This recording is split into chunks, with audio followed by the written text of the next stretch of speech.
petit à petit, il a essayé de contrôler ma vie, tu vois. Voilà, tu sais très bien, les loups, ils viennent que quand il y a de la viande. Et moi, souvent, je lui disais, mais je comprends pas. Comment ça se fait qu'avec autant d'argent, j'ai toujours ce problème d'arriver à la tirette et de me dire, elle va pas me donner. Quand je m'en rends compte, ben, je me rends compte qu'en fait, il est pas seul. Et qu'en fait, il y a au moins 17 personnes. C'est ce que je veux dire. C'est inhumain ce qu'on m'a fait. Parce qu'aujourd'hui, le mec, il est en face de moi, ou les deux, ils sont en face de moi, mais je vais en prison. Il n'y a pas de justice. Salut tout le monde, c'est Colin pour un nouvel épisode de Call Interview. Aujourd'hui, je reçois Yohan Molo. Vous le connaissez forcément, il est passé par la Ligue 1, par plein de clubs importants, Monaco, la SSE, quand il a aussi connu Fulham à l'étranger. Il a connu le Zénith, le Pana.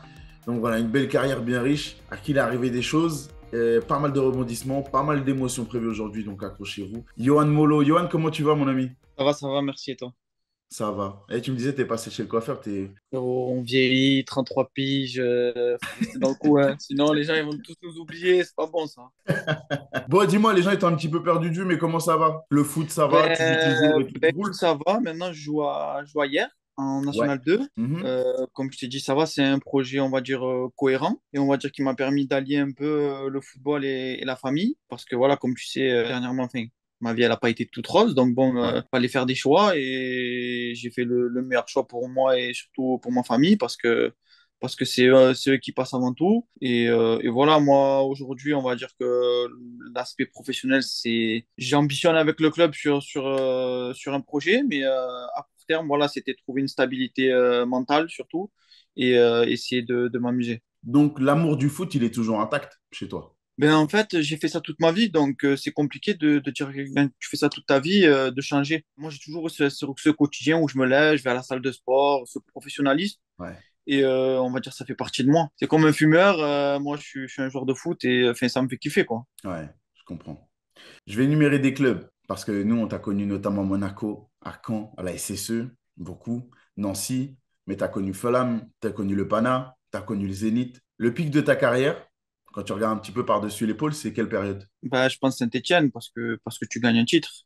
Et tu sais que quand tu gagnes un titre, ben, tu restes immortel dans les têtes. Ouais.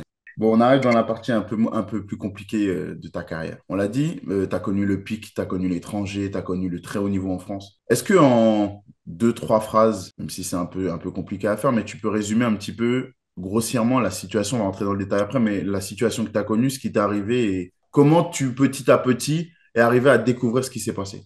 En fait, je t'explique, j'ai rencontré Franck Bichon et Patrick Blondeau après ma première année en pro.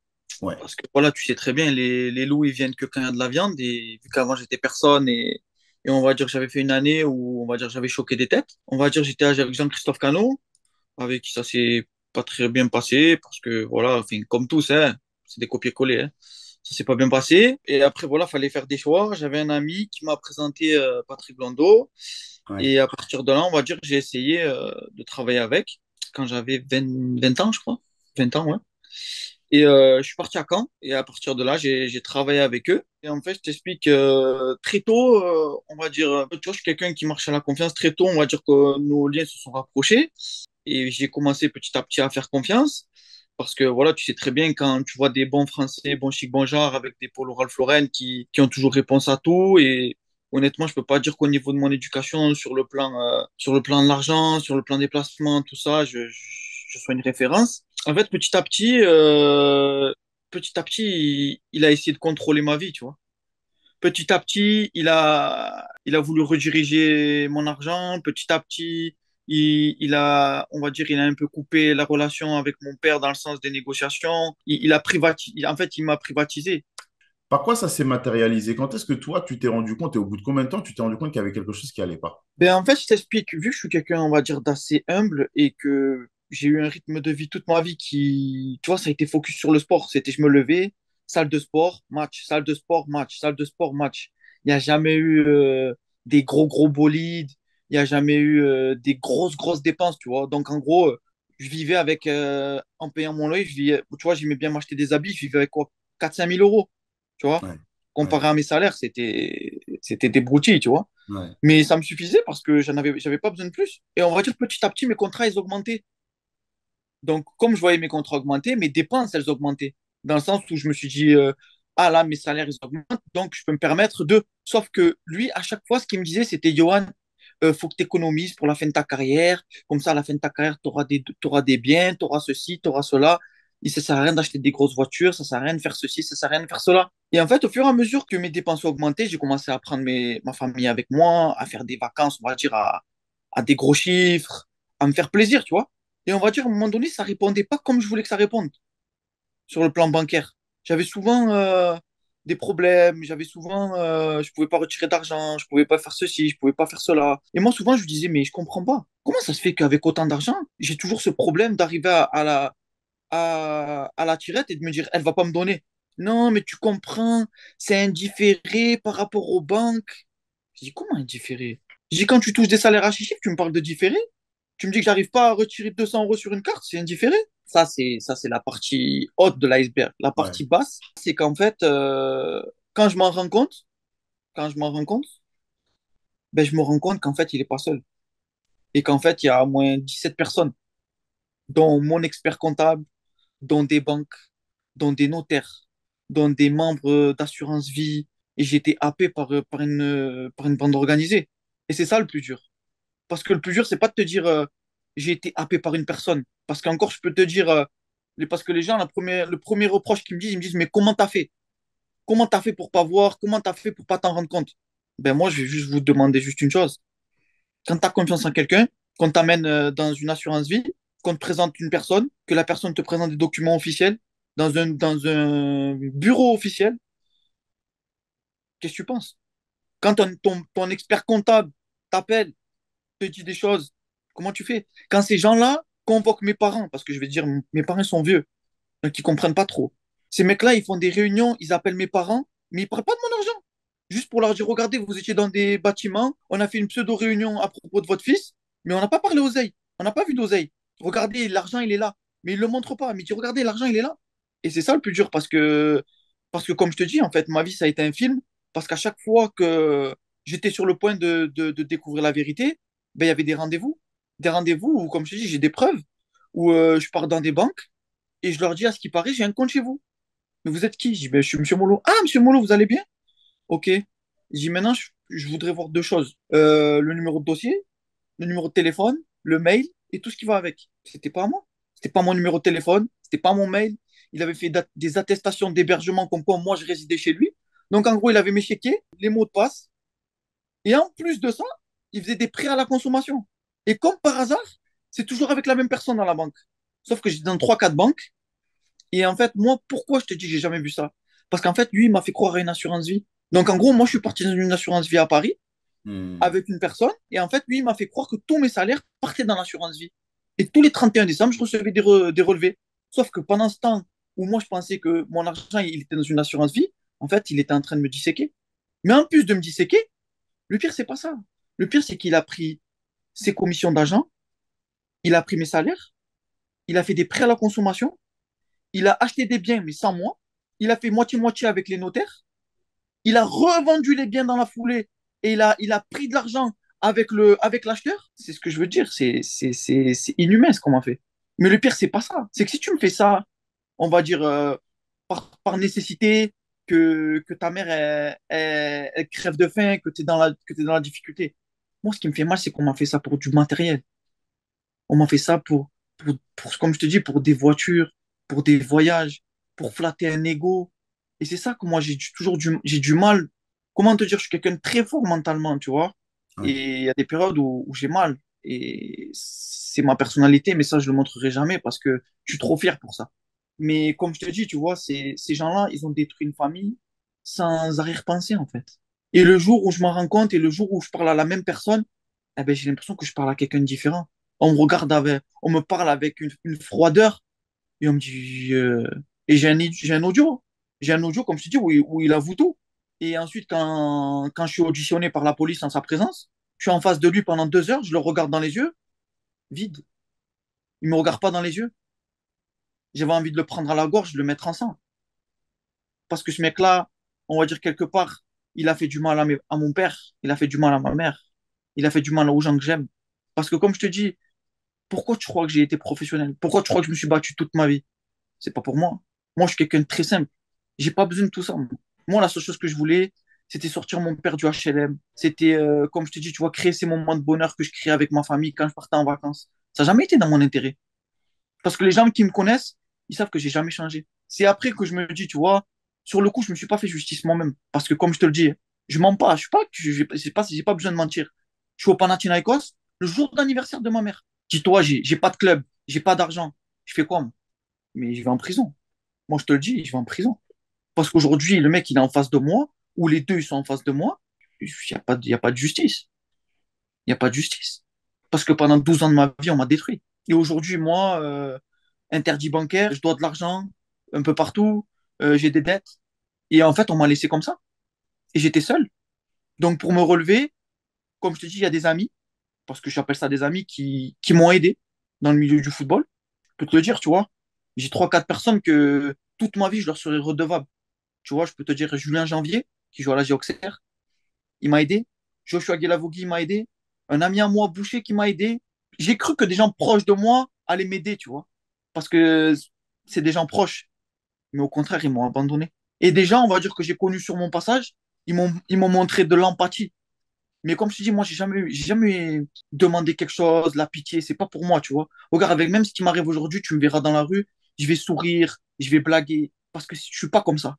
Je suis pas la personne qui va se recroqueviller sur elle-même. Je suis pas la personne qui va se plaindre. Je suis pas la personne qui va pleurer. Non, moi, la vie, c'est le combat. Parce que si moi, je tombe, ma famille, elle tombe. Justement, là, j'essaie de me mettre à ta place et je me dis quand on apprend une mauvaise nouvelle, aussi grosse soit-elle, il y a la première phase où on l'apprend, on doit la digérer tout seul, on est tout seul face à ce qui nous arrive. Et il y a la deuxième phase où il faut l'annoncer à nos proches. Quand j'entends ton discours, je sens que tes parents, comme la majorité des gens, mais tes parents sont des gens dont tu es très fier et que tu as envie de rendre très fier. Comment est-ce que tu as vécu le fait de devoir aller partager cette information-là? Quand tu dois Je la regarder tes partage pas. parents dans les yeux et leur dire, Je peux comment pas. tu... Je peux pas.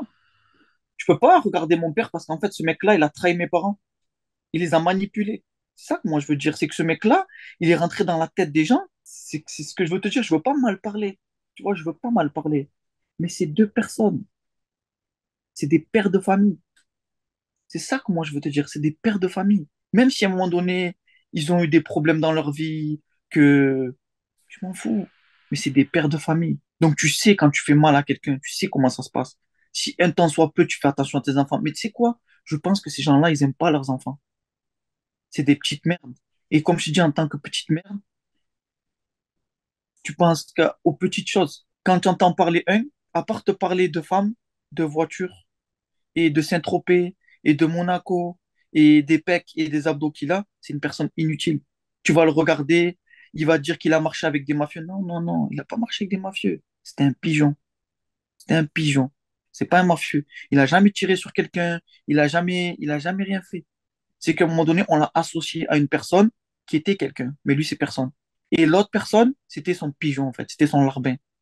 Mais un larbin, comme je te dis, vicieux, manipulateur. Et tout simplement, voilà, il a fait son job. Il a fait son job. Mais j'en reviens à te dire que jamais de ma vie, je pourrais regarder mes parents dans les yeux et leur en parler. Parce que, comme je te dis, j'ai trop de fierté.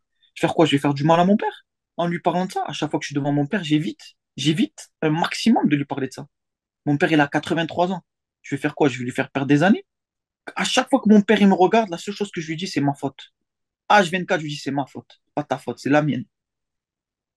Parce que tu sais comment c'est quand un fils il est impacté, tu sais comment le père il est impacté. Hmm. Fois deux, fois trois, fois quatre. C'est tout. J'ai une dernière question pour toi. Je suis désolé, mais ton discours là, tout ce que tu me racontes, ça me chahute beaucoup. Euh, Qu'est-ce qu'il en est aujourd'hui? Tu as appris tout ça, tu as perdu beaucoup d'argent, plus que ça, c'est plus que de l'argent ce que tu as perdu.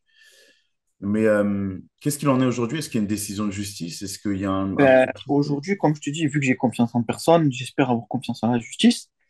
Donc, ça fait 4 ans que j'ai entamé des démarches.